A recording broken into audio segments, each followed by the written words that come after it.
Dossier d'enquête. La gestion publique sous les tropiques, ça sent les écuries d'Augia. Nous remuons le couteau dans la matelote de la malgouvernance. L'heure de vérité a sonné. C'est une affaire qui défraie la chronique depuis quelques jours. Il s'agit de l'interpellation du Dr Fodé Cissé, actuel directeur général de la Caisse de prévoyance sociale, la Caisse nationale de prévoyance sociale, qui est retenu dans les locaux de la Direction centrale des investigations judiciaires, où il a passé la fête de l'Aïd el-Fitr. Mais pourquoi exactement? Que lui reproche-t-on concrètement? C'est ce qu'on va essayer donc de comprendre et de savoir avec notre enquêteur en chef, Akoumba Diallo. Akoumba, ce n'est pas passé inaperçu.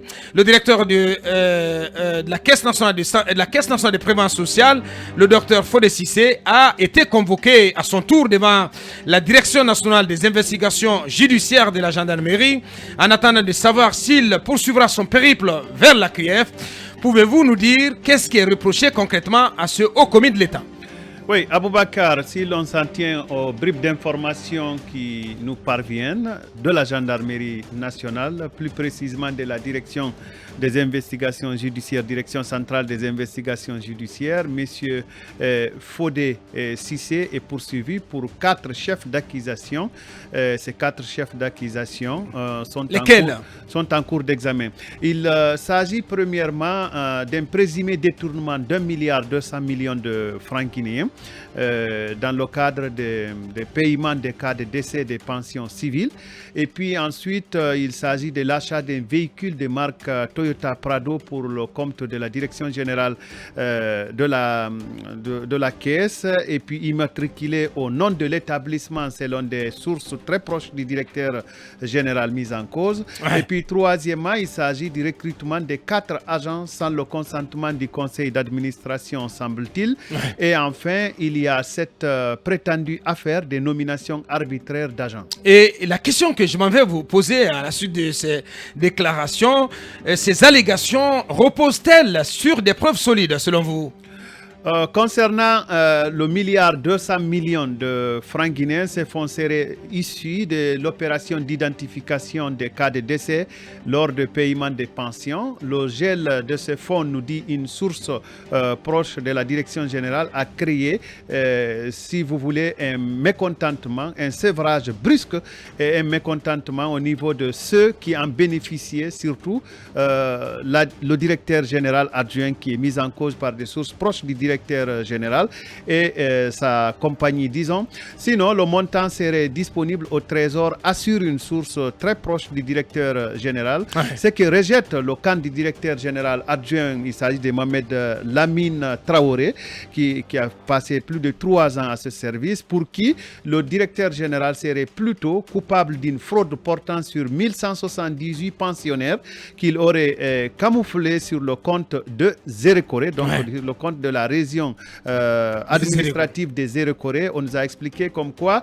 il a dû extraire ces noms-là, ces pensionnaires-là, de toutes les régions pour les amener vers Zérekoré, où il aurait un moyen de les récupérer plus tard. Mais c'est une accusation d'une source proche du directeur général adjoint, alors que le rapport de Innovatech ID mentionne au 21 décembre 2021 des pensionnés civils en situation irrégulière au nombre de 4787 agents sur un effectif cible de 56 074 pour une charge budgétaire totale estimée à 3,02 milliards de francs guinéens. Bien, on revient sur l'un des chefs d'accusation contre l'actuel DG, Dr Fodé Cissé.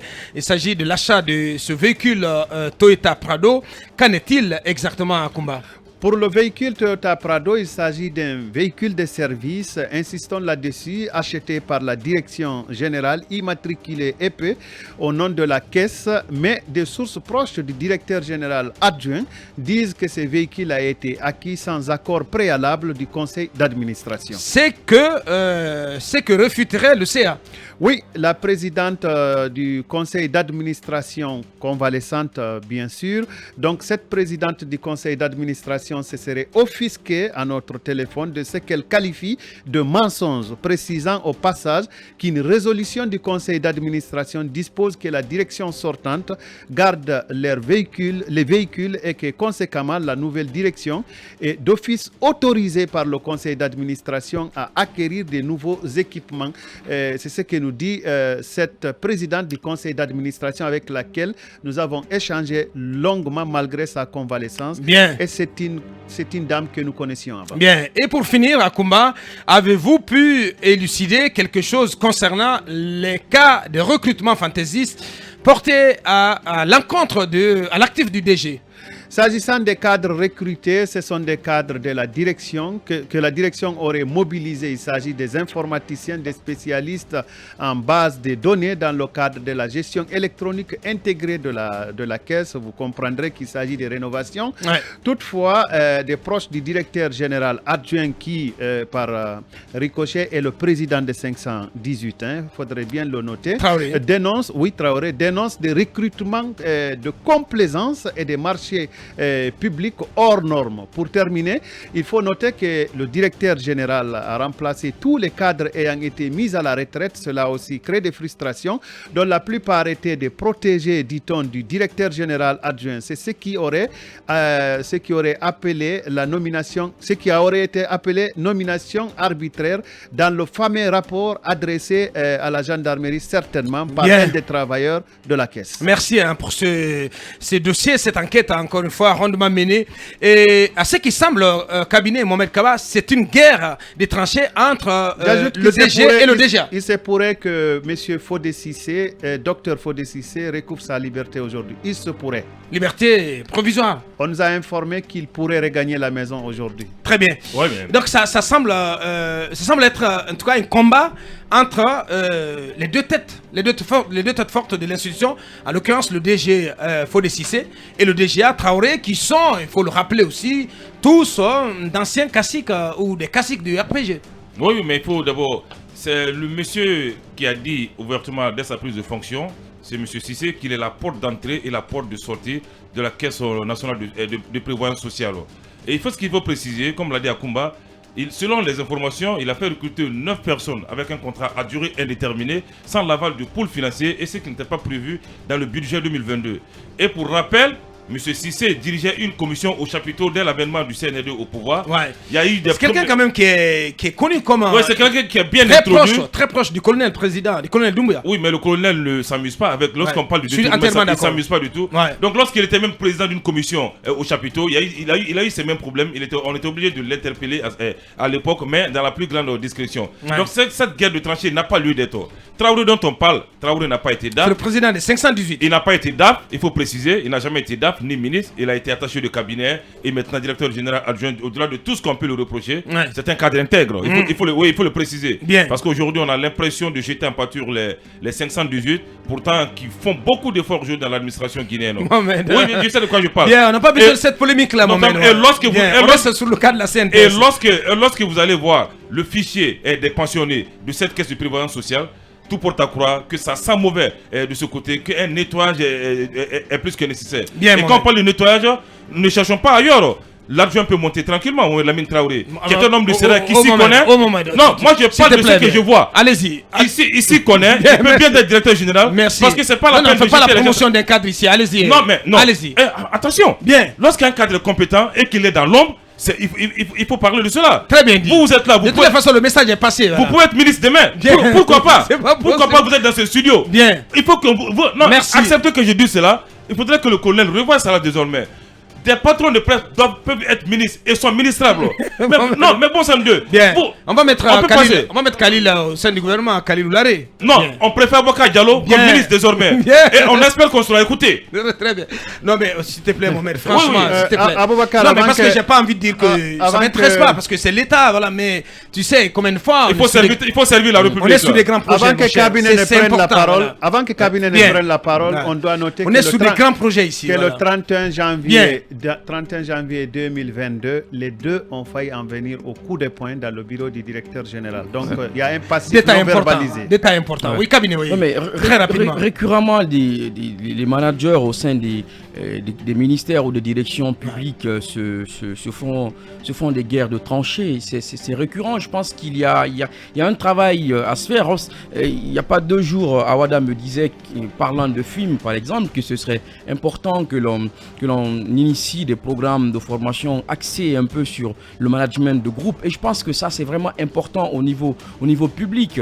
Et autant on peut se féliciter qu'il y ait des jeunes qui soient nommés, il faudra faire assez attention avec les humeurs et autres, parce qu'après ça déteint sur le travail du groupe. Et je pense que tout comme cette direction-là, c'est de même au niveau de certains ministères, entre les secrétaires généraux et les ministres, ou entre les chefs de cabinet et leurs ministres, ça se crée souvent un problème. Je pense qu'il faudra travailler à ce niveau de management. Là, ouais. Merci, allez-y, on va faire très bref.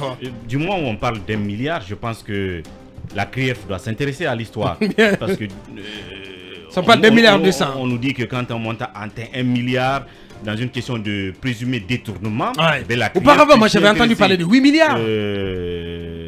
Où est-ce que je me trompe? Bien. Je pense que c'est à partir Non, j'ai dit auparavant. Je parle de ce que j'avais entendu avant l'enquête de Akumba. Voilà. Bien entendu. Ok, donc je pense que dès lors qu'on parle d'1 milliard et quelques, la CRIEF doit s'intéresser. Ça rentre dans le clou de la CRIEF. Plus globalement, moi je pense que toutes ces entités qui parlent des questions de social et tout le reste, moi je mets en doute un peu, si vous voulez, la crédibilité, la rigueur de ceux qui sont dans les conseils d'administration. Parce qu'on va prendre les mêmes gens qui sont dans les ministères, qui sont dans les services, et on vient les mettre dans les CA. Le plus souvent, il y a une sorte de connivence naturelle qui se développe entre les CA et les entités exécutives. Donc, on fait des dépenses à l'arrangement. Il faut mettre des acteurs qui peuvent justement avoir un regard sur ce que, si vous voulez, les directions générales font de leur budget. Mais quand c'est pas comme ça, c'est des amis qu'on vient mettre dans les CA, où est-ce que on peut avoir le contrôle en amont de ce que les gens veulent faire. Bien, merci. Je pense que il faut revoir pouvoir doit être regardant sur cet aspect-là, en meublant les différents CA des différents services. Allez-y, chacun pour 1 minute 30, allez-y. Je crois que tel que présenté en tout cas par Akumba, ça ressemble bien à une guerre de tranchées, plus à une affaire de détournement sérieuse. Parce que déjà qu'on annonce que le monsieur sera libéré, c'est vrai, la CRIEF s'intéresse déjà. Parce qu'à partir du moment où la direction des investigations judiciaires est là-dessus, et elle est justement le service de limier de la CRIEF, donc oui, la CRIEF s'est intéressée au dossier. Mais il y a quand même 3 acteurs importants qui sont présentés, un directeur général adjoint et un conseil d'administration. Il se trouve qu'on est supposé, en tout cas selon les textes, le conseil d'administration valide les dépenses de la direction générale.